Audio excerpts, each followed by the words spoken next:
Oke teman-teman, balik lagi di vlog Wisteria ID karena banyak dari teman-teman yang masih penasaran dengan dokumen apa saja sih yang dibutuhkan kalau kita mau akad kredit rumah. Nah, di sini kita bakal jelasin ya. Kalau di video sebelumnya tuh kita udah sharing alasan atau skenario atau cerita bagaimana saya dulu ngambil rumah di daerah Cikarang sini. Dan sekarang kita akan membahas tentang dokumen apa saja yang disiapkan untuk melakukan akad kredit pengajuan kredit kepemilikan rumah atau KPR ya di Bank Syariah. Karena waktu itu kebetulan saya mengajukannya di Bank Syariah. Tapi di sini sebenarnya tuh sama saja, entah itu di Bank Syariah atau di Bank konvensional itu syaratnya sama. Cuma yang membedakan adalah harga perjanjian akad kredit dan bunga tahunan. Karena kalau syariah itu tidak ada bunga alias flat, tapi dengan periode waktu tertentu itu akan naik sekian ratus ribu. Tapi kalau konvensional mengikuti suku bunga Bank Indonesia. Oke, di sini yang pertama persyaratan untuk mengajukan KPR atau kredit kepemilikan rumah. Yang pertama adalah pas foto suami istri ukuran 3x4 2 lembar. Yang kedua, fotokopi KTP suami istri, kartu keluarga, akad nikah itu 5 lembar. Yang ketiga, surat keterangan kerja, teman-teman. Nah, di sini surat keterangan kerja ini adalah surat keterangan kerja yang asli bahwa teman-teman menjadi salah satu karyawan di perusahaan A atau perusahaan B. Nah, di sini statusnya tuh permanen ya. Kalau yang saya tahu di syariah ini, untuk yang kontrak saya nggak tahu. Mungkin bisa didiskusikan di bawah ya. Karena ini pengalaman saya waktu itu surat keterangan kerjanya itu adalah waktu pertama kali pengangkatan bahwa kita sudah menjadi karyawan tetap di perusahaan A dan pihak bank itu langsung akan mengonfirmasi ke pihak ARD bahwa kita itu salah satu dari karyawan pabrik itu. Terus yang keempat adalah slip gaji dan rekening 3 bulan terakhir. Nah, teman-teman, di sini slip gaji itu dan rekening koran sangat berpengaruh karena itu bisa menjadi salah satu referensi atau salah satu pertimbangan cicilan teman-teman per bulannya berapa. Dan di sini aturannya adalah tidak boleh melebihi 30% dari gaji teman-teman ya. Jadi kalau misalnya teman-teman gajinya 10 juta, itu cicilannya harus maksimal sekitar 3 jutaan. Nah, tidak boleh lebih dari itu. Itu dari banknya. Terus yang kelima adalah fotokopi pengangkatan karyawan tetap. Nah, nanti kalau teman-teman sudah menjadi karyawan tetap, itu nanti bakal dikasih sebuah surat yang menandakan bahwa teman-teman itu sudah menjadi salah satu karyawan dari PT tersebut. Nah, bentuknya seperti ini. Nah, ini saya nggak bisa tunjukkan di perusahaan mana. Yang jelas ini adalah surat berharga dan ini jangan sampai hilang. Karena untuk mengajukan KPR kredit rumah itu harus ada surat ini, teman-teman. Oke, sharing aja ya.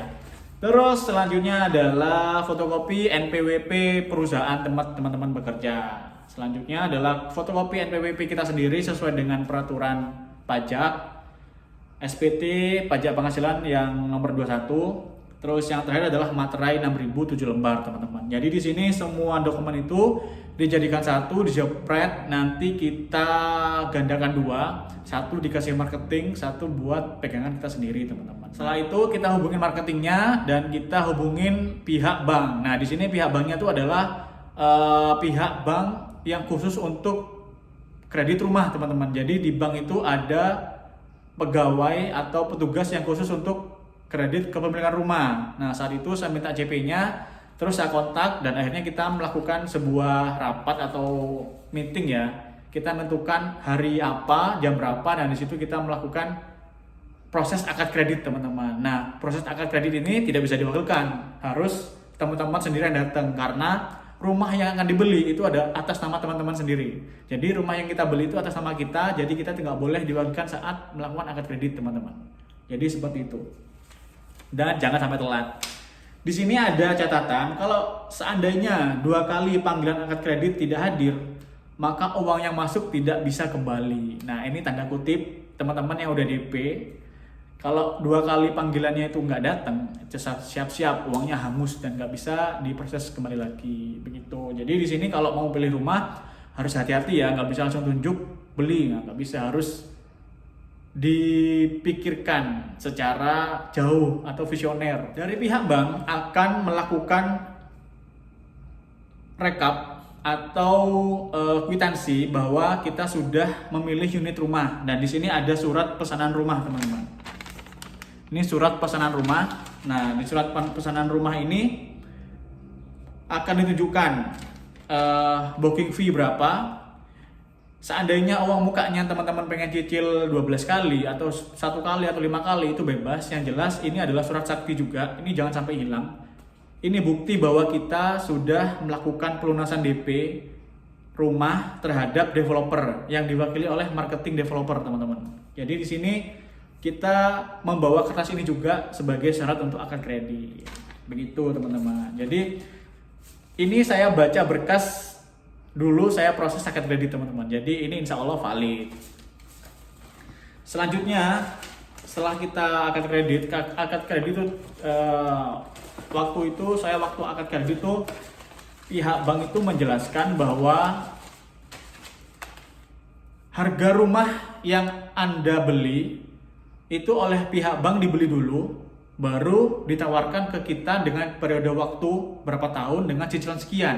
Kalau syariah begitu, teman-teman. Jadi kalau kita sepakat dengan harga yang ditawarkan oleh pihak bank, kita deal oke. Tapi kita nggak bisa negosiasi, teman-teman. Kita hanya bisa negosiasi terhadap tenor waktu cicilan. Kalau besarnya harga rumah itu pihak bank yang nentuin, karena pihak bank juga melakukan referensi atau melakukan kayak prediksi 10 tahun ke depan harga rumah berapa, 15 tahun ke depan harga rumah berapa, 20 tahun ke depan harga rumah berapa. Nah, pihak bank tuh menyesuaikan. Jadi harga rumah yang kita cicil sekarang itu pihak bank udah tahu 10 tahun harganya segini. Jadi saya cicil sekarang nih dengan harga yang sama di 10 tahun yang akan datang. Begitu, teman-teman. Jadi ya sama aja. Tapi nggak apa-apa lah ya, karena salah satu cara kita punya tempat tinggal di daerah rantau ya lewat KPR. Nggak bisa dengan cara yang lain. Kalau misalnya mau cash bisa sih, cuma ribet dan saya nggak bisa yang seperti itu. Oke, teman-teman, jadi nanti setelah melakukan tanda tangan akad kredit, teman-teman sudah menyetujui bahwa harga rumah sekian yang akan dicicil dengan periode tenor sekian dengan cicilan per bulan sekian. Nah, itu nanti teman-teman bakal dapat rekening koran panjang segini. Nah, ini rekening koran saya dari bulan pertama sampai lunas nanti. Harganya udah ada, jadi nggak bakal berubah. Enaknya di syariah itu begitu, teman-teman. Jadi kita udah tahu berapa jumlah cicilan yang harus kita bayar setiap bulan sampai ini lunas. Kalau di konvensional nggak bisa, teman-teman ya, karena kita harus mengikuti suku bunga BI. Nah, suku bunga BI kan floating ya, naik turun. Itu bisa naik bisa turun, tapi jarang banget kalau mau turun. Teman-teman harus punya rekening BTN juga. Kalau dulu ada BTN Syariah, kalau sekarang udah jadi satu, namanya BSI, Bank Syariah Indonesia. Kalau konvensional itu hanya BTN saja. Terus dokumen apa saja yang didapatkan saat kita selesai akad kredit? Jadi yang pertama adalah asuransi. Kartu peserta asuransi jiwa pembiayaan atau KPAJP. Ini dikeluarkan oleh bank. Terus yang kedua adalah surat IMB atau izin mendirikan bangunan, teman-teman ya. Ini juga harus ada karena ini adalah salah satu syarat untuk menerbitkan SHM atau surat hak milik. Terus ada surat yang menunjukkan bahwa ini adalah akad wakalah pembiayaan KPR BTN IP. Nah, seperti ini. Kalau KPR BTN Syariah itu kan secara agama ya. Jadi di sini ada gini deh. Aku nggak tahu ya, dan aku tidak mempersalahkan riba atau enggak. I don't care. Jadi di sini saya nggak terlalu memperdulikan hal itu. Yang jelas kalau di bank konvensional dan bank syariah yang membedakan adalah akad kreditnya, teman-teman. Terlepas itu riba atau enggak, saya nggak peduli, I don't care. Yang penting gimana caranya kita bisa bayar aja per bulan gitu dan nggak telat. Kalau telat kan ada denda gitu. Di sini ada pasal-pasalnya dan ada tanda tangan materai 6.000. Ada berbagai macam dokumen, pasal-pasal yang harus ditandatanganin, ini banyak banget. Dan jangan lupa kwitansi pembayaran DP dari kita ke developer, lalu dari bank ke developer, dan kita ke bank. Itu jangan sampai hilang. Itu ada. Oke, teman-teman, jadi setelah akad kredit itu kita mendapatkan 4 dokumen penting ya. Oke, kita ulangi lagi. Yang pertama adalah IMB atau izin mendirikan bangunan.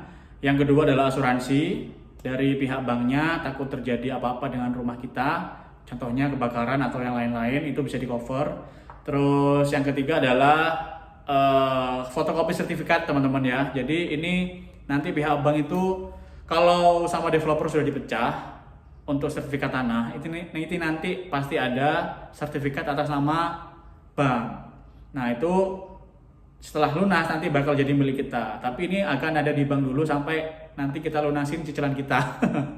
Jadi ya begitu deh, kita nunggu aja. Tapi yang jelas kita sudah ada fotokopi bahwa proses akad kreditnya itu berjalan dengan baik dan ada rumahnya gitu loh. Nah ini penting nih, kopi sertifikat rumah. Dan di sini dijelaskan berapa tipe rumahnya dan berapa luas tanahnya dan lokasi di mana begitu. Dan yang terakhir adalah PBB atau pajak bumi dan bangunan teman-teman. Nah, jangan lupa ya, 4 item ini adalah dokumen yang kita dapat setelah kita akad kredit teman-teman. Dan yang pasti setelah kita mendapatkan 4 akad kredit ini, 4 dokumen setelah akad kredit ini, nantinya kalau kita mau lunasin pembayaran untuk mendapatkan SHM atau surat hak milik itu harus menghubungi notaris teman-teman. Jadi kita berurusan dengan notaris biar notaris yang mengurus ke pihak BPN atau Badan Pertanahan Nasional. Kalau di daerah Cikarang ini ada di dekatnya Masjid Lipo, itu dekat Mall Lipo Cikarang. Nah itu di belakang ada masjid, sebelahnya itu ada BPN. Jadi kita ngurusnya di sana teman-teman. Oke, sekian sharing kali ini.